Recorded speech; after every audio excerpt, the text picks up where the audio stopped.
मर्यादा पुरुषोत्तम भगवान श्री राम की धरती से मैं आलोक सिंह आप सभी को सादर प्रणाम करता हूं। साथियों, आज हम बोर्ड परीक्षा 2025 में सम्मिलित होने जा रहे अभ्यर्थियों के लिए कुछ महत्वपूर्ण सुझाव लेकर के आया हूं और साथ ही साथ मैं उन सभी परीक्षार्थियों को बोर्ड परीक्षा में सम्मिलित होने की ढेर सारी बधाई एवं शुभकामनाएं देता हूं। साथियों, बोर्ड परीक्षा में अच्छे अंक लाने के लिए हमें कुछ विशेष रणनीतियों, विशेष योजनाओं को लेकर के साथ में चलना होता है, तभी हम परीक्षा में अच्छे अंक अर्जित कर पाते हैं।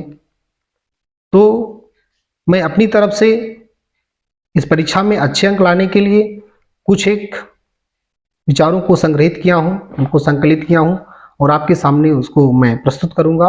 मुझे पूरा भरोसा है कि अगर आप इन विचारों में से कुछ को आप अपना पाते हैं तो निश्चित रूप में आपके परीक्षा में अच्छे अंक आएंगे। कुछ मोटिवेशनल लाइनों के साथ, रख हौसला वह मंजर भी आएगा, प्यासे के पास चलकर समंदर भी आएगा, थक कर ना बैठ ये मंजिल के मुसाफिर, मंजिल भी मिलेगी और मिलने का मजा भी आएगा। साथियों, इन्हीं लाइनों के साथ आज हम परीक्षा से संबंधित कुछ महत्वपूर्ण सुझाव पर चर्चा करेंगे। साथियों, मेरा पहला बोर्ड परीक्षार्थियों के लिए जो सुझाव है वो ये है कि विद्यार्थियों के बोर्ड परीक्षा में, चाहे कक्षा 10 के विद्यार्थी हों या कक्षा 12 के विद्यार्थी हों, सभी बोर्ड परीक्षाओं में उन्हें केवल एक विषय को पढ़ करके परीक्षा नहीं पास करनी होती, बल्कि उनके सामने अनेक कठिन और सरल विषयों का समागम होता है। उन सभी में उनको बेहतर प्रदर्शन करना होता है। इसलिए मेरा ये पहला सुझाव है आप सभी को कि परीक्षा कार्यक्रम को सबसे पहले अपने सामने रख लें और उस कार्यक्रम को ध्यान में रखते हुए उसमें जो विषयों के दौरान जो डेज की जो गैपिंग है, उसमें जो अंतराल है आपकी तैयारी करने का, उसमें एक बीच में एक मौका जो मिलता है, उन सब को ध्यान में रखते हुए विषयों के कठिनाई स्तर के अनुसार उनके पुनरावृत्ति की रणनीति बना लें, एक स्ट्रेटजी बना लें कि उनकी पुनरावृत्ति हमें कैसे करनी है, उनका रिवीजन कैसे करना है, क्योंकि अब बहुत डिटेल स्टडी करने का समय नहीं है, बल्कि अपने कन्फ्यूजन्स को दूर करने का टाइम है। और साथ ही साथ हमें ज़्यादा से ज़्यादा एक्सरसाइज करने का मौका मिलेगा इसमें। और परीक्षा कार्यक्रम में देखा जाता है कि 2 से 3 दिन का एक से दूसरे विषय में परीक्षा का जो दिन होता है उसमें अंतर होता है, तो उसके अनुसार हम उसमें कठिन या अपनी कठिनता के अनुसार जो आपको विषय कठिन लगते हैं और जो कुछ सरल लगते हैं, और उनमें दिनों के अनुसार अपनी रणनीति बना लें, उसी अनुसार अपने पाठ्यक्रम का रिवीजन करें। दूसरी चीज़ ये है कि अब बोर्ड परीक्षा में बहुत कम समय बचे हैं, ज़्यादा समय नहीं है, क्योंकि कुछ दिन बाद बोर्ड परीक्षाएँ शुरू हो रही हैं। इसी फरवरी में ही दूसरे वीक के बाद से परीक्षाएं शुरू हो रही हैं। तो अब आपके पास ज़्यादा समय नहीं है और अच्छे विद्यार्थियों से तो ये अपेक्षा की जाती है कि उन लोगों ने अपने नोट्स तैयार किए होंगे, अपने क्लासरूम में शिक्षकों के द्वारा बताए गए कुछ महत्वपूर्ण बिंदुओं को उन्होंने नोट कर रखा होगा, कुछ किताबों से स्वतः सेल्फ मेड नोट भी उन्होंने तैयार किए होंगे। तो उसमें उन्हें ध्यान ये देना है कि सारी पाठ्य सामग्रियाँ जो आपके पास हैं, जो भी कक्षागत या स्वतः जो निर्मित हैं या जो भी स्टडी मटेरियल्स हैं, उन सभी को उनसे एक संक्षिप्त और तथ्यात्मक जानकारी को इकट्ठा करें। आपने इकट्ठा किया भी होगा, उनसे संक्षिप्त, बहुत ही कंसाइज वे में और बहुत ही फैक्ट्स इकट्ठा करते हुए, और उनको ज़्यादा से ज़्यादा अभ्यास करके उन्हीं को ज़्यादा से ज़्यादा धार दें और उन जानकारियों को ज़्यादा से ज़्यादा आप अपने दिमाग में उसको बैठाएं, क्योंकि उसी आधार पे आप एक्सप्लेन करेंगे, उन चीज़ों के आधार पर आप बड़े उत्तर को लिखेंगे। तो इस तरीके से कम समय होने के कारण आप जो है अपनी परीक्षाओं से संबंधित, अपने विषयों से संबंधित महत्वपूर्ण पाठ्य सामग्रियों से संक्षिप्त एवं तथ्यात्मक जानकारी को धार दें, उनको उनकी तैयारी करें, उन्हीं का अभ्यास करें जो संक्षिप्त हो गए हैं, जिनको पढ़ते पढ़ते आपने समराइज कर लिया है, क्योंकि डिटेल में स्टडी करने का समय नहीं है। अब आप तथ्यात्मक चीज़ों को और साथ ही साथ जो संक्षिप्त नोट्स है उसका रिवीजन करें। जहाँ पे कन्फ्यूजन होता है वहाँ थोड़ा सा डिटेल स्टडी आप कुछ समय के लिए कर सकते हैं। साथियों, तीसरी जो बात है, तीसरा जो सुझाव है, क्योंकि जानते हैं कि परीक्षा में कभी कभी प्रश्न पत्र कठिन आ जाता है और प्रश्नों को देख करके अभ्यर्थी परेशान हो जाते हैं कि इसके उत्तर क्या होंगे। कभी कभी तो उसके उत्तर उनको पहले से पता होते हैं लेकिन वो प्रश्नों को ही नहीं समझ पाते हैं और उत्तर कभी कभी प्रश्नों के उत्तर लिखना छोड़ देते हैं, विद्यार्थी प्रश्न छोड़ के चले आते हैं। इससे आप बचें, इसके लिए आप पूर्व परीक्षा प्रश्न पत्रों का विश्लेषण करें।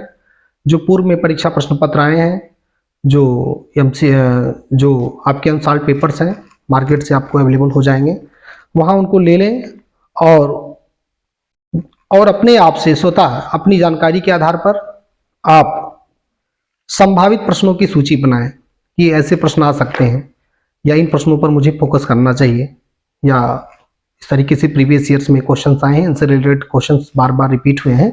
तो ऐसे प्रश्नों की सूची बना लें और उन प्रश्नों का नियमित रूप से अभ्यास करें, उनके उत्तर लिखने का नियमित रूप से अभ्यास करें। यह हमारा तीसरा सुझाव है। चौथा जो सुझाव है कि आप जानते हैं कि प्रश्न पत्र को समझना ही परीक्षा में विजय प्राप्त, आधी विजय तो आपको ही प्राप्त हो जाती है जब आप प्रश्न पत्र को अच्छे से समझ पाते हैं। क्योंकि अच्छे से प्रश्न पत्र को, अच्छे से प्रश्नों को समझ के आप तभी सटीक उत्तर लिख सकते हैं। इसलिए सबसे पहले प्रश्नों को अच्छी तरीके से समझें, फिर उसके बाद उनका उत्तर लिखें। और इसके लिए आप पूर्व में दिए गए प्रश्न पत्रों में दिए गए प्रश्नों को समझने से संबंधित अभ्यास करें, उनको पढ़ करके, रीडिंग विद कॉम्प्रिहेंशन, उनको अच्छे से पढ़ करके, समझ करके उनके उत्तर लिखने का प्रयास करें। पहला था। तीसरा जो था उसमें संभावित प्रश्नों की सूची बनाना है और उनके उत्तर लिखने का अभ्यास करना है। इसमें प्रश्नों के समझने, यानी प्रश्नों की जो प्रकृति है, उनका जो नेचर है, उनकी जो प्रश्नों की जो चाह है, उत्तर की जो चाह है, वो प्रश्न क्या पूछ रहा है, इस तरीके से प्रश्नों को बार बार पढ़ करके पूर्व में आए प्रश्नों को आप प्रश्नों को समझना सीखेंगे, उनका भी एक अभ्यास करेंगे। पांचवा जो हमारा सुझाव है वो ये है कि सबसे पहले जो बड़े उत्तर वाले प्रश्न होते हैं या जो 4-5 नंबर के जो क्वेश्चंस आते हैं जिसमें आपको 2 से 2.5 पेज लिखना होता है, तो आप प्रयास करें कि सबसे पहले बड़े प्रश्नोत्तर में आप थोड़ा सा इंट्रोडक्टरी पार्ट में कुछ लाइनों को लिखने के बाद, 2-3-4 लाइनों को लिखने के बाद प्रयास ये करें कि शब्द सीमा के अंतर्गत अपने उत्तर को बिंदुवार लिखें।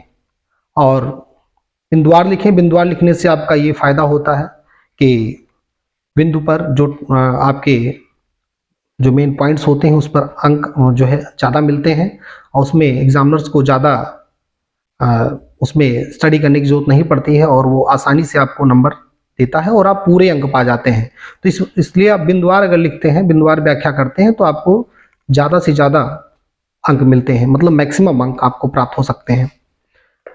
और प्रयास ये रहे कि जो दीर्घ उत्तरीय प्रश्न है, जो लॉन्ग टाइप क्वेश्चन आंसर्स आप लिखते हैं, उसमें अगर 4 बिंदु या 5 बिंदु, 5 नंबर का है, 5 बिंदु आप लिख रहे हैं, तो प्रयास ये करें 1 या 2 बिंदु, अगर आपको कहीं थोड़ा सा डाउट लग रहा है कि मेरे गलत हो सकते हैं, तो 1 या 2 बिंदु आप ज़्यादा लिखें ताकि आपको पूरे अंक मिल पाएँ। इसका भी आप ध्यान रखिएगा। अगर आपको मैक्सिमम अंक लाने हैं तो इस चीज़ का ध्यान रखिएगा। कभी कभी किसी अभ्यर्थियों के मैंने मूल्यांकन में देखा है कि उनके 1-2 पॉइंट्स गलत हो जाते हैं, इसलिए जहाँ 5 अंक के क्वेश्चन है वहाँ पे उनको 3 या 2 अंक प्राप्त हो पाते हैं। अगर वो 1-2 बिंदु अधिक लिखे होते तो उनको 5 में 5वां अंक प्राप्त हो सकते थे। तो इस तरीके से इसको भी ध्यान में रखना है कि बिंदुवार उत्तर लिखना है। और अगर आपको कहीं कोई संशय है, वैसे प्रयास करिए कि 1-2 बिंदु आप अधिक लिख देंगे तो आपको पूरे के पूरे अंक अवश्य मिलेंगे।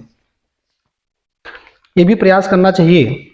वैसे तो जो प्रश्न विद्यार्थियों को जिनका उत्तर पहले आता है उनको ज़्यादा अच्छे से उनमें उनकी पकड़ है या समझ है, उनको पहले करें। लेकिन अगर, क्योंकि एक अच्छे विद्यार्थी से अपेक्षा की जाती है कि संपूर्ण पाठ्यक्रम का वो अच्छे से अध्ययन किए होंगे, तो उनको लगभग सारे के सारे प्रश्न आते ही हैं, लगभग सारे प्रश्नों पर एक अच्छा कमांड होता है। तो ऐसे विद्यार्थियों को प्रयास करना चाहिए कि प्रश्नों का उत्तर जो है वो क्रम में लिखना चाहिए, क्रमानुसार लिखें। क्रमानुसार लिखने से जो है मूल्यांकन में भी आसानी होती है और कहीं भी मार्किंग में कोई दिक्कत नहीं होती है, नंबर भी आपको अच्छे से मिलते हैं। थोड़ा सा एक एग्जामिनर के लिए आसान हो जाता है, तो उसका एक साइकोलॉजिकल इफेक्ट पड़ता है और कोई बात नहीं होती है। तो अगर पूरे उत्तर आपको आ रहे हैं, प्रश्न पत्र आपको आसान लग रहा है, तो प्रयास ये करें कि क्रम वाइज या क्रमानुसार जो है आप उत्तर लिखने का प्रयास करें। साथियों, जो अगला सुझाव है, वैसे बहुविकल्पीय प्रश्न आते हैं, सीबीएसई बोर्ड हो, यूपी बोर्ड हो, सभी में 15 से 20 क्वेश्चन, किसी किसी में 17 क्वेश्चन, इस तरीके से अनेक, पहले तो बहुविकल्पीय क्वेश्चन एमसीक्यूज टाइप क्वेश्चंस मिलते हैं आपको, वो एक एक नंबर वाले होते हैं प्रायः। उसमें देखा गया है कि कभी कभी स्टूडेंट्स जो है उत्तर में केवल ऑप्शंस लिख देते हैं, जैसे रोमन में फर्स्ट, सेकंड, थर्ड, फोर्थ ऐसे लिख दिए, बाकी जो एक शब्द का अगर आपका उत्तर है तो उसको लिखने से बचते हैं। ऐसा नहीं करना चाहिए। मेरा सुझाव है कि आप जो ऑप्शन सही है उस ऑप्शन को लिखते हुए और बगल में उस सही ऑप्शंस को भी, आप उस सही ऑप्शन को भी लिखिए, उसके सही उत्तर को भी लिख दीजिए। इससे सारे क्वेश्चंस का प्रश्न पत्र से, क्योंकि सेट अलग अलग होते हैं तो मिलान करने में आसानी रहती है। मतलब मिलाने में क्या, एग्जामिनर केवल पढ़ करके ही जो है आपके सही आंसर भी लिखे होते हैं, तो उसको मूल्यांकन करने में आसानी होती है और आपको आपके नंबर कहीं से भी एक कटने के चांस नहीं रहते हैं। तो थोड़ा सा उसमें ज़्यादा समय भी नहीं लगता है। आप उसका ऑप्शन भी लिखें, ऑप्शन रोमन में जो भी फर्स्ट, सेकंड, थर्ड, का, खा, गा, ABCD जो भी रहता है, उसके बगल में 1, 2, 3 शब्द का ज़्यादा से ज़्यादा MCQ में आंसर होता है, तो उस आंसर को भी बगल में लिख दें। इससे अच्छा रहेगा, आपके नंबर अच्छे आएंगे। 8वां जो हमारा सुझाव है वो ये है कि सभी प्रश्नों के उत्तर लिखें, कोई भी प्रश्न आपकी छूटने ना पाए। देखिए विद्यार्थियों, पहले जो परीक्षा प्रणाली थी, पहले जो था वो शिक्षक केंद्रित सारा सब कुछ चलता था, लेकिन अब जो है हमारी धारणाएं बदली हैं, शिक्षा में अनेक परिवर्तन हुए हैं और अनेक नवाचार हुए हैं। अब ज़्यादा जो चाइल्ड सेंटर्ड एजुकेशन है, तो इसमें ये पूरा ध्यान दिया जाता है मूल्यांकन में कि छात्रों के द्वारा दिए गए उत्तर पे अंक काटे ना जाएं, उनको समझ करके अगर वो आंसर से रिलेटेड है, कहीं से भी उसका ऐसा लगता है कि वो आंसर उसमें छिपा हुआ है, हिडन हुआ है, तो जरूर मूल्यांकन या एग्जामिनर्स जो होते हैं वो आपके नंबर नहीं काटते हैं, आपको कुछ ना कुछ मार्क्स जरूर मिलते हैं। तो पहले थोड़ा सा जो पहले जो रणनीतियाँ होती थी मूल्यांकन, उसमें काफ़ी ज़्यादा बदलाव हुए हैं और आपकी तभी देख रहे हैं कि आजकल बच्चे मैक्सिमम अंक गेन कर पाते हैं। कहीं कहीं तो आप देखते हैं 100 में 100 नंबर्स भी फुल मार्क्स पा जाते हैं। वो सब वर्तमान की रणनीतियाँ हैं और चाइल्ड सेंटर्ड एजुकेशन का एक इफेक्ट है सब पर। ये तो इस तरीके से प्रयास करें कि सभी प्रश्नों का उत्तर लिखें, कोई भी प्रश्न छूटने ना पाए, और निश्चित रूप में ये आपको एक अच्छे अंक की तरफ ले जाएगा और आपके मार्क्स बहुत अच्छे आएंगे। और आप अच्छे विद्यार्थी हैं तो आप, मुझे भरोसा है कि सारे प्रश्नों का उत्तर तो जरूर लिखेंगे। और वैसे भी देखिए 2 टाइप के क्वेश्चंस होते हैं, एक डिस्क्रिप्टिव, एक कह लीजिए एक सब्जेक्टिव टाइप होता है, एक ऑब्जेक्टिव टाइप। तो जिस भी आंसर में थोड़ा सब्जेक्टिविटी होती है या मुक्त उत्तर वाले प्रश्न होते हैं, जैसे दीर्घ उत्तरीय प्रश्न हुआ और लघु उत्तरीय प्रश्न हुआ, इन सब में तो बहुत सारे आपके मतलब जो भी आपके थॉट्स हैं, जो आपके कॉन्सेप्ट हैं या जो भी आपके द्वारा जो आपकी जो जानकारी है, आप उसको साझा कर सकते हैं, आप उसको लिख सकते हैं, फ्री उसमें होते हैं, आपके हाथ बंधे नहीं होते हैं। हाँ, थोड़ा सा ये होता है कि जो MCQs होते हैं या लघु उत्तरीय होते हैं उसमें आंसर नहीं आते हैं, तो आप थोड़ा सा बाध्यकारी हो जाते हैं कि वो नहीं लिख पाते हैं आप। लेकिन ये प्रयास करिए, उन प्रश्नों को थोड़ा सा अगर नहीं आता है तो थोड़ा देर के लिए उनको छोड़े रखिए, और कभी कभी दिमाग में मिस हो जाता है, फिर बाद में जा करके उसके आंसर आपके दिमाग में आ जाते हैं, तो आप उसको बाद में उत्तर कर पाते हैं। तो ये प्रयास रहे कि पूरे प्रश्नों का उत्तर आप जरूर लिखें, कुछ ना कुछ जरूर लिखें। तो इस तरीके से सारे प्रश्नों को आपको अटेम्प्ट करना, छोड़ना कोई क्वेश्चन नहीं है। और अगला हमारा जो सुझाव है वो ये है कि एक परीक्षा में देखिए अच्छे विद्यार्थियों के लिए कभी भी समय ज़्यादा नहीं होता है। मैंने कई बार परीक्षाओं में ड्यूटी करते समय देखा हूँ मैं कि अनेक विद्यार्थी जो है वो थोड़ा अपने आप को कि भाई, कुछ लोग तो एक्स्ट्रा ऑर्डिनरी होते हैं, कुछ बच्चे जो 10, 15, 20 मिनट पहले सारे प्रश्न पत्र को हल करके बैठ जाते हैं, फिर भी वो अच्छे अंक ले आते हैं। लेकिन अधिकतर मेरा जो ये मानना है कि अच्छे विद्यार्थियों के लिए परीक्षा में कभी समय ज़्यादा नहीं होता है।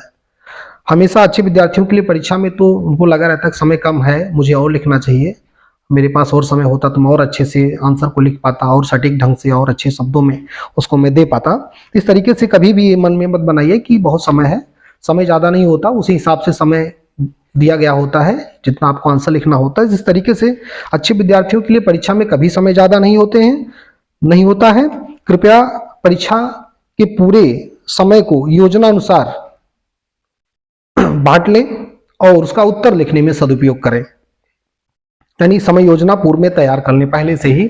जो भी प्रश्न पत्र हैं, जो भी आप परीक्षा देने जा रहे हैं, उसमें जो भी आप विषय का पेपर देने जा रहे हैं, उनसे संबंधित जो प्रारूप है प्रश्न पत्रों का, उसमें एक योजनागत तरीके से उनके मार्क्स के अनुसार उनमें समय का बंटवारा कर लें और इतने समय में मुझे ये लिखना है। तो इस तरीके से आप जब रहेंगे तो आपका कोई क्वेश्चन भी नहीं छूटेगा और आप सभी प्रश्नों के उत्तर अच्छे से लिख पाएंगे। मानचित्र से संबंधित प्रश्नों का अच्छी तरह से अभ्यास करें। कुछ विषयों में जो मानचित्र आते हैं तो मानचित्र का आप अच्छे से अभ्यास करें। मानचित्र का अभ्यास मार्केट में मानचित्र उपलब्ध है, जो है उनको ले लें और पूर्व में आए प्रश्न पत्रों में जो भी मानचित्र से संबंधित जो भी क्वेश्चंस आए हैं उनका अच्छी तरह से अभ्यास करें। इस तरीके से मानचित्र के क्वेश्चंस आपको बहुत अच्छे अंक आपको उपलब्ध कराते हैं, उसमें नंबर आपका कटता नहीं है। और अगर अभ्यास किए रहेंगे तो बहुत आसान होता है उसमें नंबर पाना, आप अच्छे से आप उसमें अंक अर्जित कर सकते हैं। और अंतिम जो हमारा सबसे महत्वपूर्ण और विशेष सुझाव ये है कि देखिए, उत्तर लिखते समय आपको लिखावट और वर्तनी पर विशेष ध्यान देना है। वर्तनी और लिखावट ये बहुत बड़ी चीज़ है। कभी कभी वर्तनी आपकी गलत होती है और वर्तनी के गलत होने से उत्तर पूरी तरीके से गलत हो जाता है, उसका भाव नहीं निकल के आता है, तो वहाँ पे आपके अंक कट जाते हैं। लिखावट भाई पढ़ने तो आना, थोड़ा सा इस तरीके से लिखिए कि एग्जामिनर को पढ़ने में कोई प्रॉब्लम ना हो। तो बहुत ऐसा आप, क्योंकि ये एक ऐसी परीक्षा है जहाँ पे आप पूरे वर्ष भर सीखे गए ज्ञान का आप वहाँ पे संपादन करने जा रहे हैं, उसको आप दिखाने जा रहे हैं, तो वहाँ प्रयास करना चाहिए कि हाँ, ये जो मैं लिखने जा रहा हूँ वो हमारा जो एग्जामिनर होगा जिसके पास कॉपी जा उसको अच्छे से पढ़ पाए। अगर पढ़ ही नहीं पाएगा तो आपको कहाँ से वो मार्क्स देगा, वो समझ ही नहीं पाएगा। तो इस तरीके से इतनी अच्छी राइटिंग तो होनी ही चाहिए, लिखावट इतनी अच्छी होनी चाहिए कि वो पढ़ने योग्य हो, पठनीय हो, और प्रयास में थोड़ा सा अच्छा लिखने का। तो भाई अच्छी राइटिंग का एक विशेष लाभ तो जरूर होता है, आप सभी लोग जानते हैं। वर्तनी तो विशेष ध्यान देने योग्य बात है, वर्तनी में कोई भी त्रुटि नहीं होनी चाहिए। तो इस तरीके से विद्यार्थियों, ये मेरा सुझाव है। इन सुझावों को आप इन पर आप अगर ध्यान देंगे तो निश्चित रूप में आपकी परीक्षा में अच्छे अंक आएंगे। और आप ये ध्यान रखिए कि कभी भी परीक्षाओं को बहुत बड़े प्रेशर के रूप में मत लीजिए, क्योंकि देखिए सीखना तो ये कोई आपकी अंतिम परीक्षा तो है नहीं। जिंदगी भर परीक्षाएं देना होता है और लर्निंग और परीक्षाएं, चाहे वो औपचारिक हों अनौपचारिक हों, परीक्षाएं इस तरीके से नहीं तो जीवन में बहुत सारी परीक्षाएं आपको अभी देनी है। तो ये कभी प्रेशर लेके मत चलें इसको, कि मानसिक तनाव लेकर के मत चलें। एक जो है पूरी तरीके से फ्री होकर के और एक योजनाबद्ध तरीके से तैयारी करें, बल्कि इसके बारे में चिंतन करें। चिंता करने की कोई ज़रूरत नहीं है, और साध से आकर्षित रहें। हाँ, ये ज़रूर है कि ये परीक्षा जो होती हैं, आपकी जो बोर्ड परीक्षाएं हैं, उन परीक्षाओं से थोड़ा अलग है, क्योंकि यहाँ पर आपकी सुधार के लिए नहीं है, बल्कि आपके संपूर्ण सीखे गए ज्ञान का एक समेकित मूल्यांकन है। और इसमें आपको अंक मिलेंगे, और ये अंक आपके मार्कशीट में जो रहेंगे वो आपकी भविष्यगत आपके काम आएंगे, और उससे आपकी आगे की दशा और दिशा तय होती है। और इस तरीके से कभी प्रेशर मत लीजिएगा, और योजनाबद्ध तरीके से रणनीति बना के तैयारी कीजिए। और सीखना तो जीवन पर्यंत चलने वाली एक प्रक्रिया है। साथियों, इस तरीके से ये तो हो गई परीक्षा से संबंधित कुछ महत्वपूर्ण सुझाव। आप जानते हैं कि परीक्षा के दौरान अनेक विद्यार्थी जो है इतना पेन ले लेते हैं और अपने स्वास्थ्य संबंधी पहलू पर ध्यान नहीं देते हैं, और उनकी तबीयत खराब हो जाती है। कभी कभी परीक्षा के 1-2 दिन पहले अनेक विद्यार्थी मिलते हैं, सर मेरा सर दर्द कर रहा है, या मुझे हेडेक है इस तरीके से, या मेरे पेट में दर्द है। तो ये अनेक समस्याएं आती हैं। इन सबसे बचने के लिए आप कुछ सुझाव मेरी तरफ से आपको हैं, आप उनका पालन करेंगे तो मुझे विश्वास है कि आप काफ़ी हद तक आप स्वस्थ रहेंगे, और परीक्षा में इसका जरूर प्रभाव आपको देखने को मिलेगा। साथियों, आप जानते हैं कि स्वस्थ शरीर में ही स्वस्थ मस्तिष्क का वास होता है। तो इसके लिए इसी संबंध में सबसे पहला मेरा सुझाव है वो ये है कि सबसे पहले तो आप सुपाच्य भोजन लें। सुपाच्य भोजन लें, और सुपाच्य भोजन लेने से आप इसका प्रभाव ये देखेंगे कि आपको आलस्य कम आएगा, और भी जो भी स्वास्थ्य संबंधी कठिनाइयां हैं उनसे आप दूर रहेंगे। थोड़ा सा आपको लगेगा मुझे भूख जैसी लगी है, तो आप भोजन बल्कि आप सुपाच्य लीजिए और थोड़ा थोड़ा खाइए और उसको पार्ट में खाइए। इस तरीके से आपको जो है आलस्य भी नहीं आएगा। तो इस तरीके से आप स्वास्थ्य संबंधी जो कठिनाइयाँ होती हैं परीक्षा के दौरान, उनसे आप दूर रह पाएंगे। दूसरा जो मेरा सुझाव है, आप थोड़ा सा रात में जल्दी सोने का प्रयास कीजिए। बहुत लेट नाइट जा करके तैयारी करना अच्छा नहीं होता है, उससे स्वास्थ्य भी गड़बड़ हो जाता है और परीक्षा में भी उसका नकारात्मक प्रभाव देखने को मिलता है। तो मेरा सुझाव है कि थोड़ा सा जल्दी उठिए और जल्दी सोइए। Early to bed early to rise का कॉन्सेप्ट लेके चलिए। उसमें आपको ध्यानात्मक आसन, सुबह जो है ज़्यादा प्रयास करिए कि ध्यानात्मक आसन करिए, प्राणायाम कीजिए। इससे जो है आप अपने आप को एकाग्रचित रख पाएंगे, थोड़ा सा आपका कंसंट्रेशन भी बना रहेगा पाठ्यक्रम पे। तो ये बहुत बड़ा रोल होता है एग्जामिनेशन पॉइंट ऑफ व्यू से।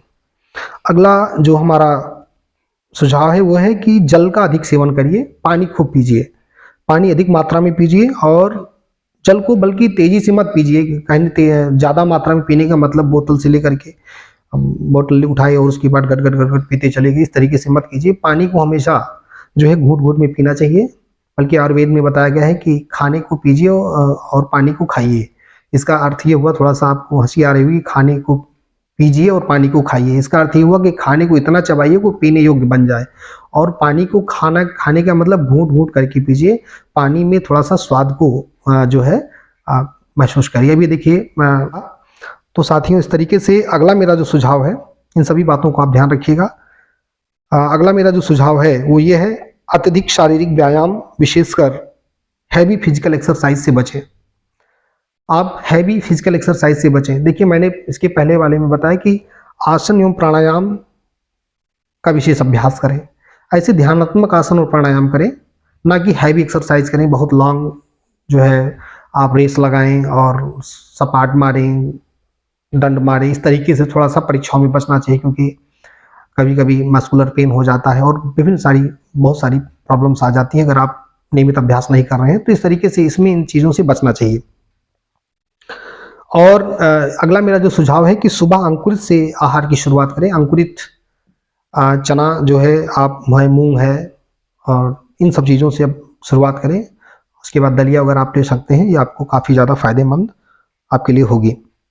परीक्षा के पहले वाली रात में देर तक ना सोएं, देर तक ना जागें। देर तक नहीं जागना चाहिए। परीक्षा की पहली वाली रात में आप देर तक ना जागें। देर तक जागने से आप अगले दिन जो है आपको जो है आप पैनिक हो जाएंगे, थोड़ा सा आपको अच्छा नहीं लगेगा, आपका सर भी भारी हो सकता है, आपको परीक्षा में आलस्य भी आ सकता है, अनेक समस्याएं आपके सामने आ सकती हैं। इसलिए परीक्षा की पहले वाली रात में आप पूरी जो है नींद लें और ये आपके लिए अच्छा होगा।